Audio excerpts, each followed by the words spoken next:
The following podcast discusses adult situations and gets very sweary. Sensitive ears beware.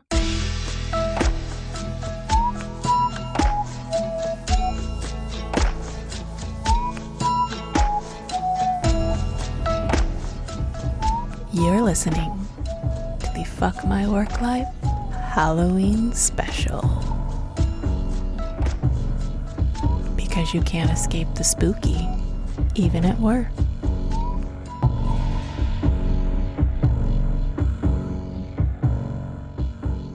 Welcome back, fuckers, to the Fuck My Work Life podcast.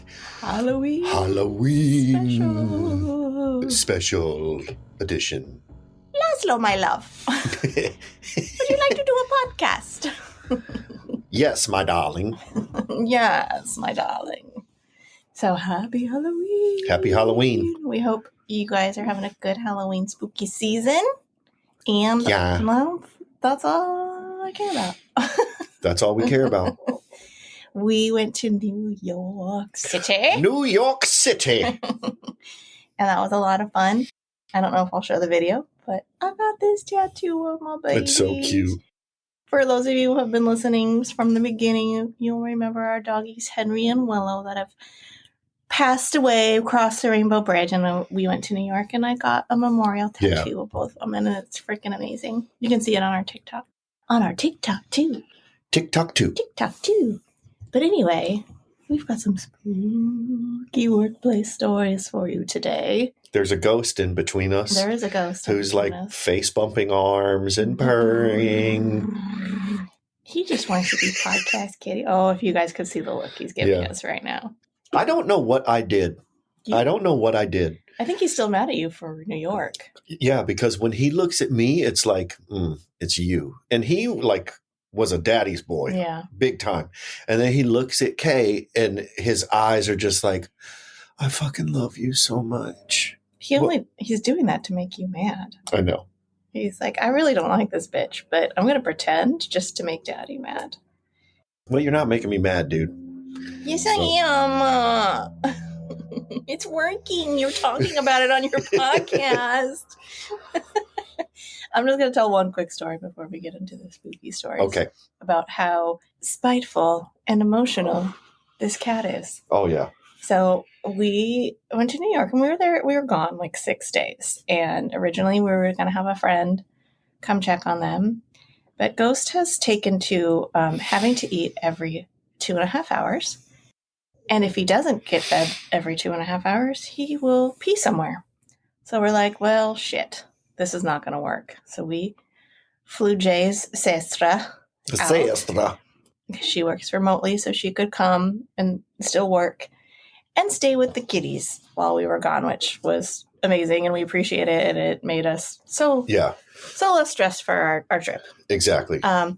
Ghost was a perfect angel for her the whole time, of course. And then we get back on a Saturday evening, and he's like happy to see us, but still a little standoffish. And at one point in the evening, he starts doing the ooh, ooh, ooh, and like starts violently retching, and not uncommon for him.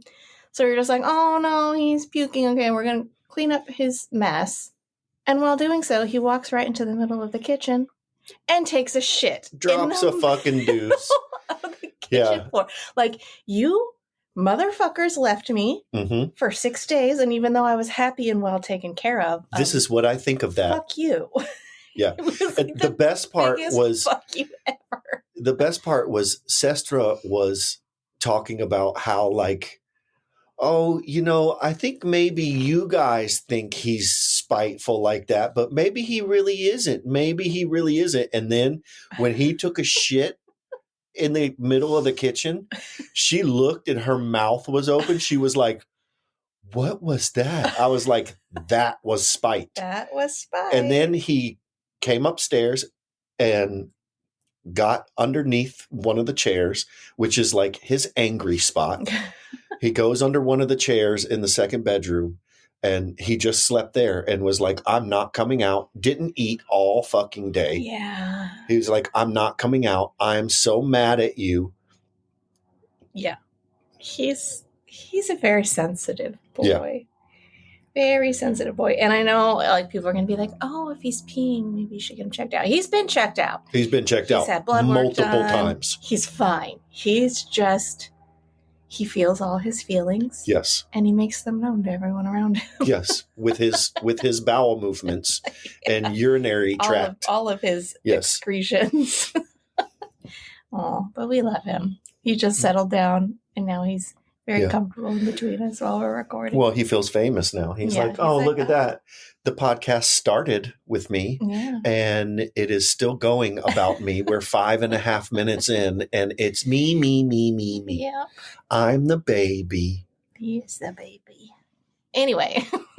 Not Halloween related whatsoever. I mean, it was kind of scary. Watching him fucking drop a deuce in the middle of the kitchen. Too, because he had just thrown up and we're like, oh, is he going to throw up again? But then he just started like haunching up his back. And I'm like, is he taking a shit? Yeah. Sure enough. Yeah. I think I was sitting on the couch and you were like, is he about to take a shit? And I got up and like walked over and I was like, in my head, I was like, nah, he's not. He's probably just going to puke again. I look and he just, here you go. You fuck faces. Welcome home, assholes. Anyway. He is a sensitive boy. That's our cat. Okay. Any hoozle. We're gonna tell some spooky workplace stories. Okay. I keep getting sidetracked because we haven't recorded all that much in the last 8 months. Yeah. A little housekeeping. As you guys have probably noticed, we've been on a very long break. It's been mostly my mental capacity to keep up on this podcast and everything that goes into it. But I think we've decided that we're going to try to at least do a once a month. Yeah. So send in your workplace stories. Send in your life stories. I'm almost wondering if we should change the name of the podcast to Fuck My Weird Life. And it's just like all kinds of, it kind of encompasses work life, whole life, any just weird, strange, entertaining stories you have. Send them in. If we happen to get a lot of submissions, maybe we'll do more than once a month. But for now, we're going to go to once a month for my mental health, but to also keep doing it because we enjoy doing it. It just can't be all of my free time. Only going to be Patreon. No, we're so not. If we get extra stories, it's $15 a month for our Patreon. If we get an extra story, it's $4 per story extra. So if we have extra stories, to hear it. Oh, okay. Yeah, we're going to have 0 listeners. That's not happening, folks. Yeah, I know. It's still going to be free. I got bills. Laszlo, my love. Did you just see a hairy frog? Jay and I were Laszlo and Nadja from What We Do in the Shadows for Halloween. So all day she tries to get me to do my little part in that all day. No, I just like saying, Laszlo, my love. Laszlo, my love. Laszlo, my love. Anyway. The only hairy frog I'm interested in, my darling, is the one between your legs. Well, now I have to finish it because of my OCD. It's not just the frog. It's the whole swamp. True. Anyway, that was our Halloween costume. Let us know what you were for Halloween. I can't talk. Share pictures. I love Halloween. I love costumes. I want to see what you guys did. And now, if our dipshit cat, who is now trying to break into the backpacks we took to New York. Well, he is special as far as the brain is concerned. Yeah. So he thinks he's getting into the backpack and he's actually just going in between the straps and the back of the backpack. He's a special boy. Okay. He's done with enough that about him. Now we can get into some spooky stories. So the first one I'm going to share was actually shared with us on our Discord channel. If you guys want to get involved in that conversation, head on over to our link tree, and there should be a link to our Discord, and you can come join in the fun. And this is from our friend Tim from the Against All Oddities podcast. And he recently shared this on their podcast. So go listen to them. They have a really cool podcast. It's also a once a month podcast, and they talk about the what is their tagline? The oddly true and the truthfully odd. I think that's it. But they have really interesting topics. Work-related spooks. Going to post here because the hospital won't allow personal email logins anymore because of hackers. The one I may have submitted already, there was a patient, a very normal person in their 40s, who had a very normal heart attack. Is that normal in your 40s? I guess nowadays. They received the stent, and we watched them overnight just to make sure everything's okay. In the morning, I checked on this person and asked how their night was. They were completely lucid, alert, and oriented. No issues. They said it was fine, except in the corner. There was a little girl coloring all night, which was confusing until the sun came up and she completely disappeared. She is a vampire. Why are ghost kids so fucking creepy? Like, all kids are creepy, but ghost kids especially. She's just singing "Ring Around the Rosies" in the corner. An update. That same room, in that same corner, 2 separate patients, many months apart. One patient said they saw the devil, and the other said a demon. I would not be stepping foot in that room ever. I wonder what the room number is. I was in the room during one of these episodes, and the patient kept looking behind me wide-eyed, saying it was the devil. I asked what the devil was doing, and they said, I don't know, looks like they're mad at me or making fun of me. I don't know. I couldn't get more details, and it wasn't really appropriate to keep asking since they were there with other serious medical issues. I'd be like, no, I don't give a shit how you feel. Like, what is this demon doing? Yeah. Like, tell me, please. Your heart rate's a little elevated, but never mind that. Let's talk about the devil. What's the devil doing? All right. Thank you, Tim, for sharing those. And if we had already read those in the past, so what? We still love it. Whatever. No, that's pretty creepy. Yeah. Same room. Multiple Multiple patients seeing. I mean, look, let's just call the little girl coloring a demon. I mean, it could have been. I've seen a lot of horror movies, and typically children are demons. Yeah. Especially if they're ghosts. Little ghost children demons. Yeah. All right. We've got some more stories to share. This story is called Halloween. Oh. I don't think it is. I think that's just the title of our episode. Yeah. Anyway, I worked as a burial ground custodian / gravedigger. Well, that's already creepy. For a year in my hometown in Ontario. California or Canada? Canada. California or Canada? I'm not even drinking. Guys. This water's pretty strong. I was asked to clean the main mausoleum from top to bottom.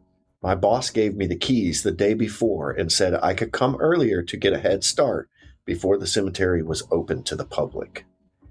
5 a.m. rolls around, and I get to the mausoleum. I don't know why I'm doing that voice. Anyway, it's the largest building on the grounds, with giant windows on all sides. It's been a while since I've done this. I need to remember to breathe. Yeah. My daily tasks included dusting from ceiling to ground, wiping down urn display cases carefully, cleaning ornaments, wreaths, and other general custodial duties. I locked the main entrance and began to clean. So you went in and locked it? Yeah, probably locked himself in so nobody... I'd be more scared of humans coming in there than ghosts on the inside. Yeah, but... Okay. Yeah, but when the ghosts come... Yeah, what are you going to do? Like, you're going to be one of those horror movie people who's fumbling for their keys because they have 2 seconds before falling on the ground, tripping over nothing. Gets them. Michael Myers is going to step out from one of the urn display cases. I hope as he closed the door to lock it, he just looked out and to nobody said, "I'll be right back." While vacuuming a side hallway, I kept on hearing a distinct humming sound. I disregarded it at first and assumed it was the furnace. About a minute later, though, the melodic humming began to get louder, to the point that I thought maybe the radio was on. I shut the vacuum off completely, and the room was dead silent. That happens to me a lot. I was just thinking, like, that white noise. I hear voices and singing and all kinds of stuff in, like, fans, vacuums, any kind of, like, white noise You type were- thing. You were vacuuming the other day, but I was sitting on the couch and you were upstairs vacuuming, and I could have swore someone was having a conversation in front of our front door. Yeah. And like, I hear that shit all the time when there's like kind of like white noise Mhm. somewhere. Yeah, same. Where did I forget what I was doing the other day, but I was laying in bed and it might have just been the fan that was on. And I thought a podcast started playing on my phone because I heard these like low muffled talking. I looked at my phone and I like held it up to my ear to see if something was playing, and nothing was playing. And I went and I turned the fan off and I didn't hear it anymore. But it was like this low, like just muffled conversation. So weird. Yeah. Maybe that's a conduit to the other dimensions or some shit. Ghost So stories. they shut the vacuum off and the room was dead silent. Strange. I turned my phone on silent just in case. A few minutes later, as I was clearing out a display case to wipe it down, I was reaching for an urn and heard someone loudly whisper my name from right behind me. Nope. I was so startled, I almost dropped the urn. That was As not only good. my mother calls me by my full first name, and usually when she's scolding me. Is your mom buried in there? Hello. Or they say what, like demons? Yeah. Know that shit? That shit's fucking scary, those mimics. Being completely freaked out, I stopped what I was doing and exited the side entrance to smoke a joint to calm my There nerves. you go. How many of those did you smoke before? Fucking A. this? I had a lot of work to do still. I was about 20 feet away from the building when I noticed a short lady standing near the main entrance of the building inside. She looked as if she was paying her respects to someone in particular. She was facing away from me. And then she turned around and goes, shh, like the ghost in Ghostbusters. How the fuck did she get inside? I thought. She would have had to sneak through the side entrance while I was outside smoking, but it was in plain sight the whole time. The cemetery gates were still locked, too. Thinking someone was potentially trespassing, I ran back into the building through the side entrance. There was nobody in or around the building. Security footage showed nothing suspicious. Before I got back to working, I checked the funerary recess crypt to see who she could have been visiting. It was where my old Italian babysitter is kept. She passed away when I was about 4 or 5, and I never went to her burial because I had an anxiety attack during the memorial services. At 4? I didn't even know she was in the mausoleum. Oh, that's creepy. That's who called his name. That's how she knew his full name. Bob! What's a middle name? Bob Scott Bob Harrison? Daniel Harrison. I spent about 70% of my childhood at her house, and she always liked to hum while she cooked and gardened. Aw, Other than my mother, she was the only other person that addressed me by my full there name. you go. She was around 5'1", too. 5'1", too? 2 TOO. Also.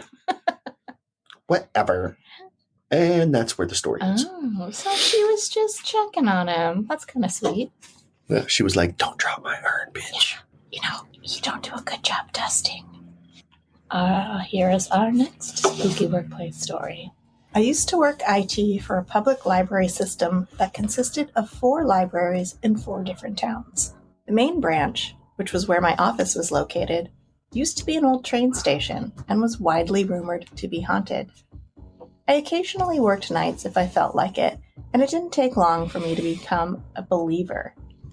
I can remember many nights becoming so scared that I stood up and walked out literally terrified with only my keys. I would leave my laptop, my work, and my personal items lying on my desk. I just wanted to make it to the door. I was that scared. I would be terrified if I was a believer, too. During one summer, my son, who was around 10 at the time, wanted me to take him ghost hunting at the library so we could go try to collect EVPs on digital recorders and ghost pics on our digital cameras. We would call out to the spirits while recording and taking pics. Okay, buddy, you're in this place that makes you so scared you run out without any of your shit, but you're going to take your 10-year-old son and you're going to poke those spirits and try to get a reaction out of them? Well, yeah. Oh, people. On one very memorable Saturday night, the place seemed super active. We could hear rustling in the stacks and caught a whisper voice counting on our digital recorders. The scariest thing was this. I was calling out, "If anyone is here, give us a sign," when we heard what sounded like someone with a book close by, just a few shelves over from us.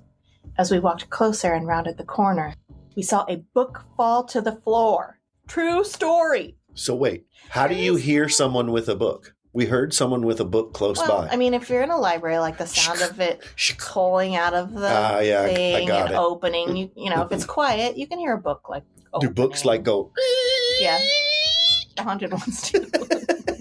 I felt like we were in danger, so we immediately left. In danger of the ghost that just wants to read. Yeah. So we immediately left, but it doesn't end there. The next day was Sunday. Which usually follows a Saturday, and the library was closed. I'm an asshole. So we woke up early and went back to the scene of the crime to see if a book was lying on the floor where we thought it should be. And it was. But that's not all. It was lying open and face down to a specific page. I'm sorry. A specific page? How do you know? Like, Let's see what's on the page. Yeah. I picked it up and read from that page, and it said, Mr. Smith picked up the bloody knife and proceeded to finish off his latest victim. Only Mr. Smith was not the name in the book. Instead, the name was my last name, which isn't near as common as Smith. Okay. This has been almost 15 years ago. I asked my son and my girlfriend then/now wife about it, just to be sure before I posted here. They remember it just like I do. It was certainly interesting. The end. I mean, I feel like that's a little embellished, but it's still fun. Yeah, it's still a fun story. That's what Halloween's all about. Okay, on to the next story. About 20 years ago, I worked third shift in a psych hospital. There were 2 floors, one housing all of the administrative offices, medical records, the gym, cafeteria, pharmacy, etc. You know what bothers me is when people say etc. You used to make fun of me for saying that at the beginning of this podcast. Etc. Etc. Everybody. Etc. Etc. Yeah. The second floor housed all of the patients and clinical staff, except for me. I was alone on the first floor in our intake office with my red stapler. I believe you have my stapler. Anyone could walk in. Anyone could walk in at any time and request an assessment for treatment. I only remember being genuinely frightened by a living person once, but that wasn't the only time I was afraid there. Dun, dun, dun. Like I said, I feel like living people would scare me way more than the dead. See-through people? Unless it's like a demon. That would be more scary. Yeah. I mean, maybe, but you don't know. Maybe it's a cool demon. Yeah. It's my One spirit night, demon. One night, I needed to go upstairs for something. I was standing in front of the elevator with my back to a long hall that stretched over half the length of the building. I suddenly felt as though someone was rushing towards me up the hallway at top speed. There was no noise, and I felt like I should not turn around. The elevator door opened, I got in and felt for the up button. Whatever it was, it didn't make it into the elevator. When the elevator got to the second floor, I was still so terrified I couldn't turn around or move, and I felt myself tearing up and starting to hyperventilate. The elevator opened right across from the nurse's station, and someone said, "What's wrong? What happened?" And I really started to cry. Aww. I felt someone enter the elevator and gently guide me out to a chair in the nurse's station. 2 of my favorites, Janice and Anne, were there. I tried to brush it off at first, and Janice said, kind and sharply, "I just talked to you downstairs and you were fine. Did you see something down there?" Not, did someone break in, get in, but did I see something? She knows. She knows. She knows. I told them I hadn't seen anything, but I sure as shit felt something and explained what happened. I have goosebumps so bad right now, I'm almost tearing up. That's in parentheses. So I'm guessing while they're typing this. Yeah. That is fucking scary. I explained what happened to them both. I saw them exchange a glance. and Janice called over to the other unit for their psych tech, Phil, to come over. You need a psych eval, buddy. Yeah. In parentheses again, as an aside, this hospital was chronically understaffed at night, and we had to help each other out a lot. So it was pretty tight shift, which is why I was willing to open up to the three of them. Phil seemed angered by my story and said, "It's not right. It's not safe for people to be alone down there all night." I was left with the impression that he either didn't believe me or he thought someone had gotten in through our unbelievably shitty security. Or he's experienced Dun, dun, scariness down there dun. himself. I don't remember what else happened then, but at some point I went back downstairs, like a jackass. No, thank you. And I think Phil hung out with me for the rest of the night. I don't remember us dwelling on it because I sure as shit couldn't afford to quit. I was to find out later that Phil and Janice had both seen an apparition clearly enough to believe someone had gotten into the locked adolescent unit, and many people had had negative experiences there. The hospital ended up closing eventually and got broken up into a same-day surgery and some doctor's offices. No way in hell I would go back there. That's creepy. There's just so much around hospitals. I mean, obviously, a lot of emotions and death and, Yeah. you know. Stress. If they've been around for a long time and they were a sanatorium back in the day, a lot of torture and human experiments and experience. experiments. Yeah. Le both. Okay. Here's our next story. Dun, dun, dun. I keep doing that. Dun, dun, dun. While in college, I worked at a popular retail store for 2 years. We had this store ghost named Ted, though Ted was more of an explanation for the electrical mishaps that occasionally happened. For example, fitting room call buttons going off but no one being there, lights flickering in the break room, or a beep that occurred over the walkies. We never thought of Ted as an actual spiritual being or as something serious. Well, one day I was working in the fitting rooms, which meant basically unlocking the fitting rooms, writing the customer names on the fitting room doors, putting away go backs, checking to see if the customer needed any other sizes, etc. It was a week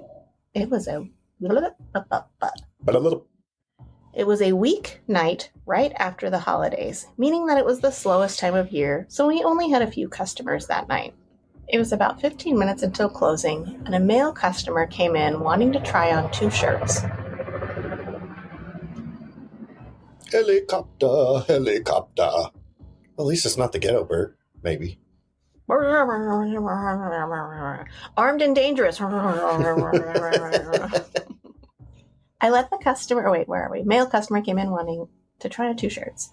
I let the customer into the fitting room, warned them that we were closing soon, and to let me know if they needed any other sizes. There were no other customers in the fitting rooms, but when you are zoned to fitting rooms, you have to stay there while there's a customer unless they ask you for a size. This is to prevent stealing and to make sure no one locks themselves out in their underwear. You'd be surprised at how often this happens. Like, why are you coming out of there in your underwear? Yeah. I mean, you just stay in the room until you have clothes on. So I'm sitting there waiting for the customer to be done or ask for help for the next 10 minutes as all the go-backs are done and there's nothing to do. We are an active little airport today, aren't we? Yep. 5 minutes until closing, my manager then calls out on the walkie. Close the fitting rooms. We've been dead for the past half hour, so you should be all cleared.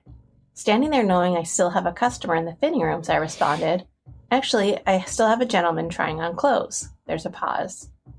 Then a few of my coworkers chime in on the walkie, stating that there literally hasn't been a soul in the store for a while. The fitting rooms are on the side of the store, so a bit secluded, and you can only see the rest of the store if you step out of the room, so I couldn't attest to this. I stood by my claim, knowing I let a customer into the fitting room about 10 minutes ago, and they had not come out yet, since I would have seen them. There's only one way to get in and out of the fitting rooms, and they would have had to pass me. So out of curiosity, I decided to knock on the door that the customer was in. No answer. I knocked once more, and then loudly stated that I was coming in, since this sometimes happened, and I would see customers getting changed because they didn't hear me the first time. Again, a lot more common than you would think. How big are these fitting rooms? Yeah, no shit.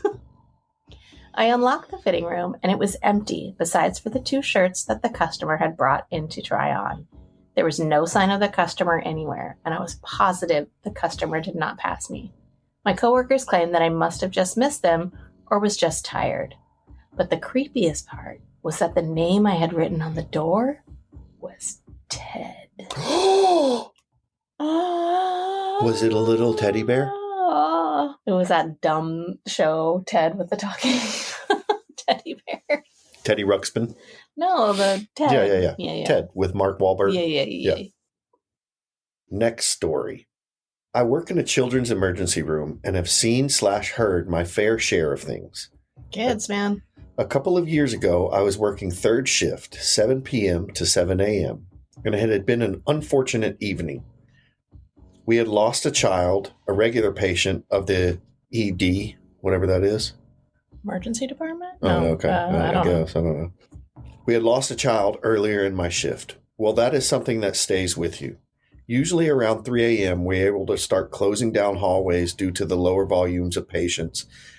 And I decided to take a much-needed break away from the noise in one of the closed hallways.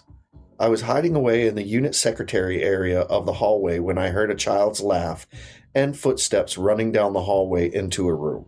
Again, this isn't a particularly unusual thing, but I wanted to investigate because there shouldn't be a child running around unattended in the closed area of the ED. I walk in the room where I heard the child, and it was completely empty. Lights were off. Behind me, I hear the same thing, but in another room. But this time, the light switched on. Nope. Again, I go and investigate, and it was empty. Confused, I turned the light off and went back to the desk. I sit there for a few more minutes, and I see the light switch back on in one of the rooms, and shortly after, I hear the same laugh. I get up and start walking to the room, as I get closer, the child laughs again, and the light switches off right before I get there. No. Come on in. Mm-hmm. Come and play. Do you want to play? At this point, I can hear my heart pounding through my chest, like I know something isn't right. I walk into the room and turn the light on, and my heart drops. Sitting on the bed is the patient I had come to know very well throughout the years. It was the patient that I watched pass away several hours ago in our trauma room. Mm-mm. I immediately started tearing up, and I remember wanting to say something, but the words wouldn't come out. He looked at me, laughed, and just like that, he was gone. Ooh. Maybe I was sleep deprived and seeing things, but in that moment I felt a sense of peace, and it is an experience that I will never forget. She was just saying goodbye. Oh, that's creepy and sad and heartbreaking. Not my story, but my dad's friend. He used to be a sheriff for San Bernardino County back in the late 50s and early 60s. And one night, he gets a call that there are some kids in an old abandoned house messing around and turning the lights on and making a racket. So he and his partner go out to the house, and sure enough, there are lights on in the house. So he and his partner go inside and search the whole house and the perimeter and find nobody. So they go back inside, turn off the lights, and head back to the car. They get in the car and look up at the house, and the light turns back on upstairs. So they go in the house again and can't find anyone.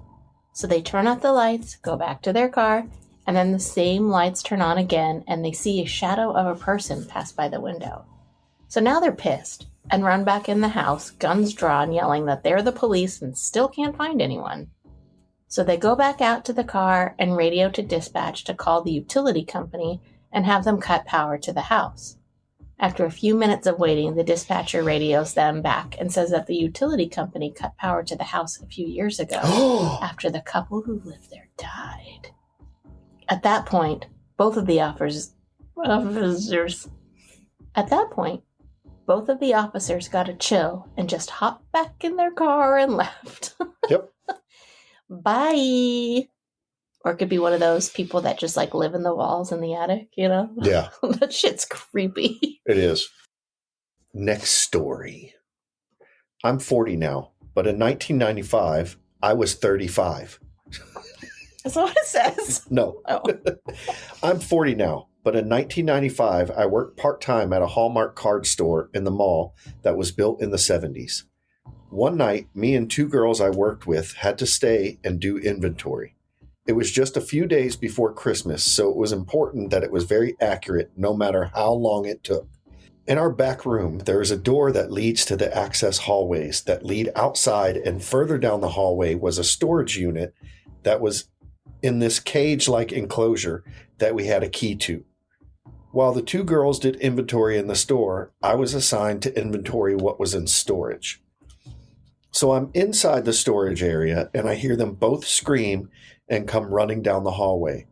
They are in hysterics, telling me to come back to the store because they saw something that scared them. I'm like, okay. I'm a dude, so I guess they felt better having me there. Yeah. Yeah. Need that dude energy. Yeah, dude. We get back to the store, and they are pointing in the corner where they swear they saw an old man in a suit looking at them. I was like, okay, whatever. We need to get this inventory done. So how about I stay here and do the store while you two inventory the storage unit? You two will finish it faster, and then you can come join me, and we'll all finish the store together. That seemed to calm them down. They left the store, and I pick up where they left off. And suddenly, I got the weirdest feeling that I wasn't alone.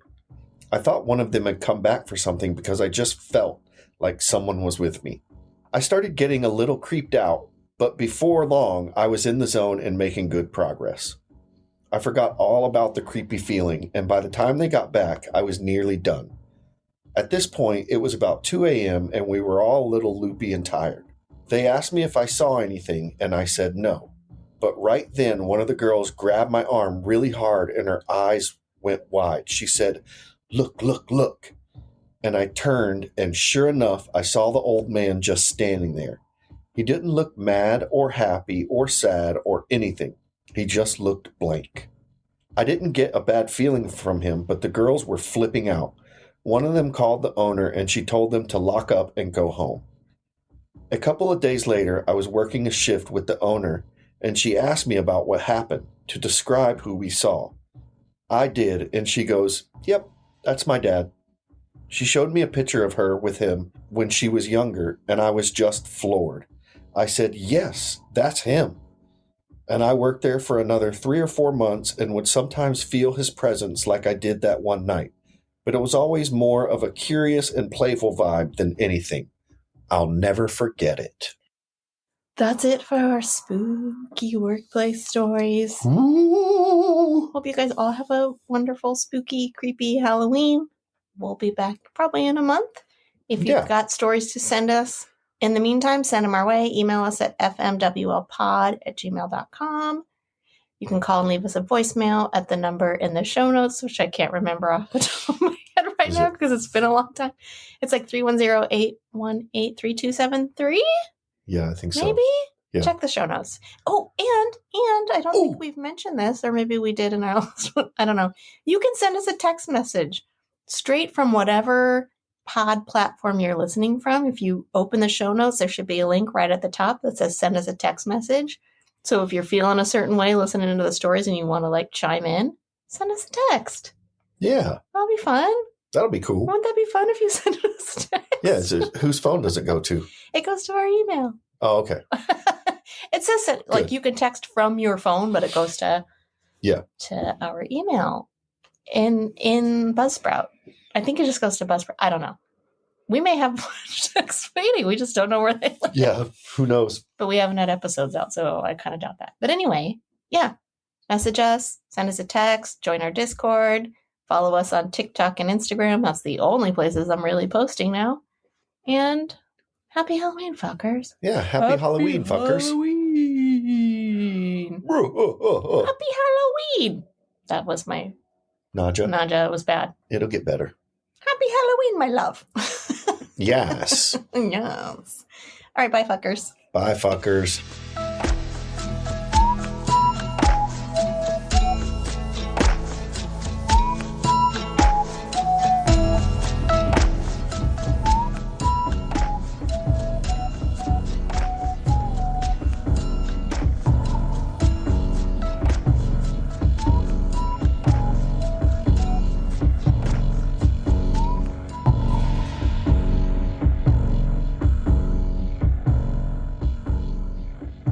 I just thought of another unrelated story, but we'll hold off on that one. No, tell That'll it. be a fuck my You can't do that. Oh, I just thought of a story, but Well, it's don't not, worry about it. It's not a creepy story because I was just looking at myself in the camera and looking at my bangs. Oh, yeah. We don't I know this story. now I have to. Let's just Yeah. tell it really quick. So speaking of, it's kind of related to Halloween. I got my Nadja. It is related to Halloween. Yeah, I got my Nadja wig for our Halloween costume, and the bangs were super, super long on it. So I was like, oh, I'm just going to put it on and trim the bangs so they fit to my face. And I pull my hair back, I put the wig on, and I'm trimming these bangs, and I'm doing a little at a time. Like I'm pulling them out, cutting some, seeing how long they are, and I keep doing that because I don't want them to get too short. And when I finally get them to where I like them, I pull the wig off, and I see a chunk of my own bangs had been pulled out, just like one chunk right in the middle of my bangs that I like somehow cut like way shorter than the Yeah. rest of them. And luckily there's like a little bit on top that's the normal length, so it sort of blends in, but I got a nice chunk of hair. Yeah. It was just kind of that day. It was the super hunter blood moon, and everything was weird, and it just kind of went along with it. So, anywho, Super Hunter Blood Moon. the hunter moon. That little shithead. I love him so much.